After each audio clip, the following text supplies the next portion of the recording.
জাতীয় দলের জার্সি এখনো গায়ে না জড়ালেও ইতিমধ্যে দেশের ফুটবল প্রেমীদের কাছে পরিচিত নাম হয়ে উঠেছেন প্রবাসী ফুটবলার ফাহমিদুল ইসলাম। ভারতের বিপক্ষে এশিয়ান কাপ বাছাইয়ের ম্যাচের আগে গত মার্চে ক্যাম্পে ডাক পেলেও চূড়ান্ত দলে জায়গা হয়নি তার। তখন তাকে বাদ দেয় উঠেছিল সমালোচনার ঝড়। তবে এবার সুখবর, আসন্ন এশিয়া কাপ বাছাই সিঙ্গাপুরের বিপক্ষে ম্যাচের জন্য আবারও বাংলাদেশ দলে ডাক পেয়েছেন ফাহমিদুল। বিষয়টি নিশ্চিত করেছেন তার ক্লাব ওয়েলবি ক্যালসিও, যারা ইতালির চতুর্থ স্তরের পেশাদার ফুটবল। ক্লাবটি নিজেদের অফিসিয়াল ফেসবুক পেজে ফাহমিদুলকে অভিনন্দন জানিয়ে তার ক্যাম্পে ডাক পাওয়ার কথা জানিয়েছে। বাংলাদেশের হয়ে সিঙ্গাপুরের বিপক্ষে এশিয়ান কাপ বাছাইয়ের ম্যাচটি অনুষ্ঠিত হবে আগামী 10 জুন। এর আগে 4 জুন একটি প্রস্তুতি ম্যাচ খেলবে বাংলাদেশ দল। মূল ক্যাম্প শুরু হবে 31 মে থেকে।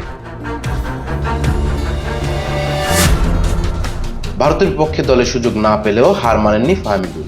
নিজেকে প্রমাণের অপেক্ষায় ছিলেন তিনি। এবার তার সামনে নতুন করে সুযোগ এসেছে।